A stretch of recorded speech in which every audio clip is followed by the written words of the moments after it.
Bonjour, merci beaucoup. Merci, bonjour à tous. Bienvenue pour ce campus numéro 12, le premier organisé ici dans cet amphithéâtre du musée du Quai Branly. Très heureux de vous retrouver et de vous accompagner tout au long de cette matinée. Alors ce matin, vous le savez, on va donner la parole à des créateurs d'univers bien différents dans ce monde qui bouge, la création. Et plus que jamais un totem, un bien précieux qu'il convient d'encourager, de préserver. Question toute simple, la créativité transforme-t-elle la relation entre les marques et le consommateur? Quel rôle les artistes peuvent-ils jouer? On découvrira tout à l'heure les 3 pubs jugées les plus créatives par les Français. On fera également un détour inattendu par l'Opéra de Paris. Et puis, on réfléchira tous ensemble sur ce thème de la créativité avec un philosophe essayiste que vous connaissez par cœur. Le programme est riche. Je vous précise que vous pouvez évidemment, comme d'habitude, interagir sur les réseaux sociaux. On va vous montrer les codes Wi-Fi. Il faudra juste écrire TF1 en majuscule et non en minuscule. Vous allez voir la slide dans un instant. Et puis, vous avez la possibilité, en flashant le QR code, de retrouver le programme de cette matinée. D'abord, pour ouvrir ce campus, je vais inviter Gilles Pélisson, le patron du groupe TF1, PDG du groupe TF1, à venir me rejoindre, ainsi que François Pélissier, DGA du groupe TF1, en charge du business et du sport. Ça va? C'est François. Prends le micro. Prends le micro.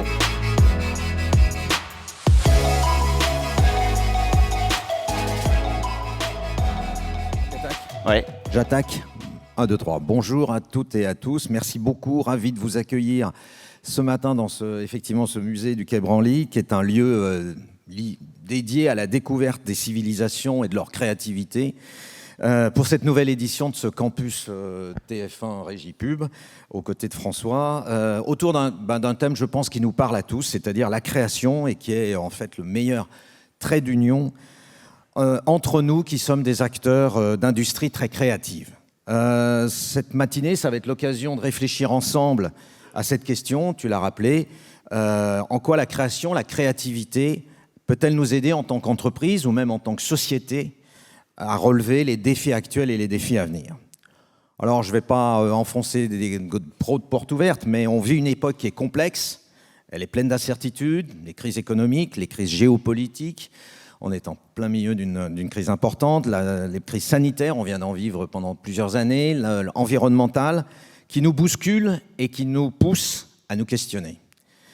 En parallèle, c'est la bonne nouvelle, les technologies, la démocratisation de l'information n'ont jamais autant facilité la circulation de la création, permettant à tous, finalement, de saisir des opportunités absolument incroyables et surtout désormais à l'échelle de la planète.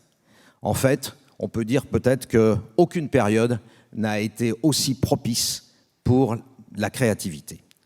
Alors qu'on soit médias, qu'on soit artistes, publicitaires, annonceurs, tous ceux qui sont dans cette salle, on est confronté par contre aux mêmes défis économiques, environnementaux, sociétaux, des contraintes, et notamment des contraintes réglementaires.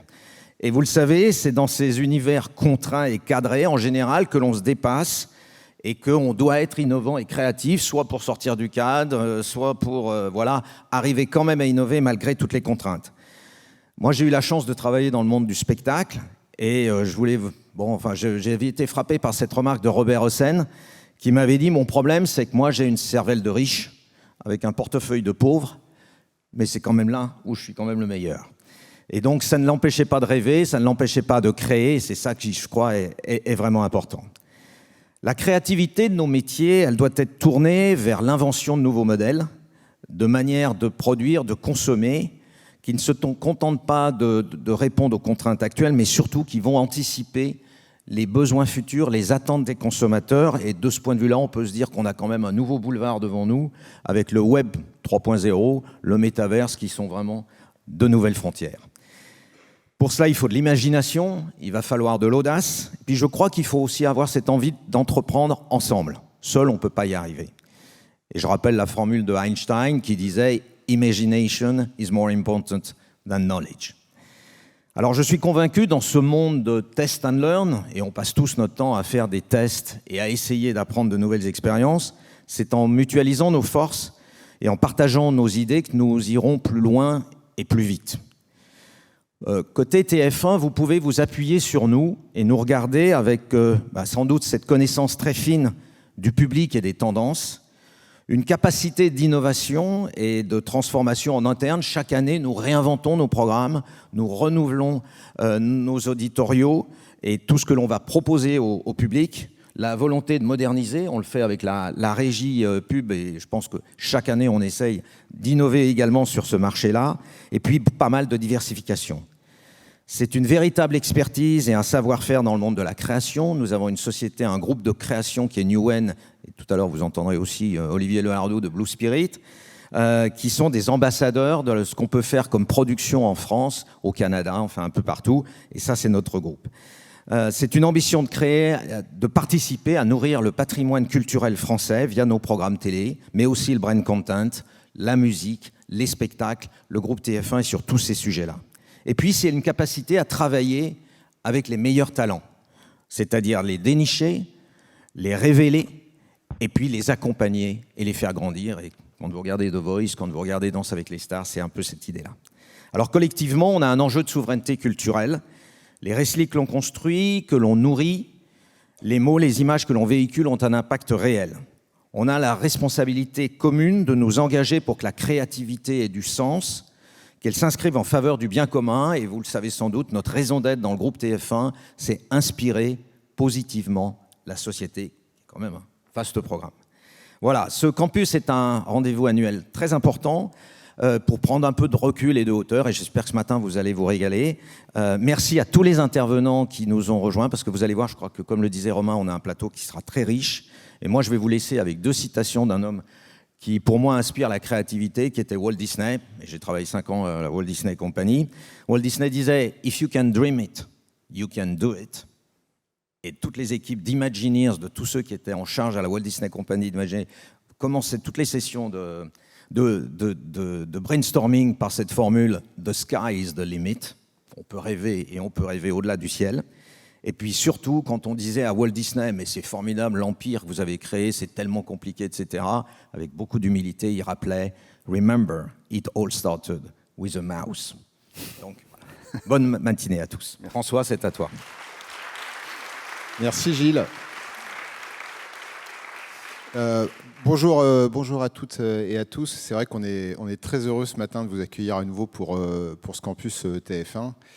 Alors quand on a réfléchi au nom, d'abord on s'est dit oui, on a envie de parler de création, parce que je pense que c'est essentiel, voire ça l'est de plus en plus dans notre monde, et on s'est dit tiens, il faut qu'on trouve un nom un peu emblème, récréation, à mi-chemin finalement entre le renouvellement et l'amusement. Je crois que c'est un peu ce qui fait nos métiers aujourd'hui. On a tous envie de travailler avec les mêmes envies, de divertir, de créer des frissons, d'informer, d'être vu, d'être retenu. C'est le quotidien de nos antennes, mais je crois que ça doit être aussi ce que doit être la pub, qui doit être un peu une parenthèse enchantée aussi, un espace créatif dans nos contenus. Et finalement, on partage tous des idées, des talents, des envies. Les passerelles, je crois qu'elles sont nombreuses, elles le sont même de plus en plus. Chaque jour, on construit de nouveaux ponts entre le contenu, la pub. Je pense que les frontières sont de moins en moins fortes entre tous ces univers, et je pense que c'est extrêmement important. D'autant plus qu'aujourd'hui, tu l'as un peu souligné avec le métaverse, Gilles, mais moi j'ai parfois le sentiment aussi qu'on parle un peu moins de création. On parle beaucoup de data, on parle beaucoup d'algorithmes, on parle beaucoup d'automatisation. Ça prend beaucoup de place dans notre nouveau monde. Parfois même, voire souvent, l'humain s'efface au profit d'un profil. Et pour le téléspectateur et pour le consommateur, je crois quand même que la création reste ce qui fait battre un peu nos cœurs. Regardez la force de nos fictions aujourd'hui, on en parlera avec Anne Viau qui dirige la fiction chez nous. On voit ce que tout ça peut créer, procurer comme sentiment, comme sensation, et je pense que c'est ce qui restera au fond. Et dans la bataille de l'attention qu'on vit tous aujourd'hui, nous on le vit, mais les publicitaires le vivent, les annonceurs aussi le vivent, je crois que la créativité sera une arme de séduction massive pour continuer à attirer et à surprendre. Et plus le message sera travaillé, plus il sera mis en contexte intelligemment, bien intégré dans les contenus, plus il sera apprécié et il pourra créer l'événement. Et si on veut imaginer une publicité plus durable, plus responsable, permettre aux marques de faire entendre leur message, qu'ils soient d'ailleurs engagés ou engageants, il s'agit à la fois d'être intelligent et d'être inventif. Il faut donner du sens et de l'intérêt à nos messages pour qu'ils soient mieux entendus, encore mieux acceptés.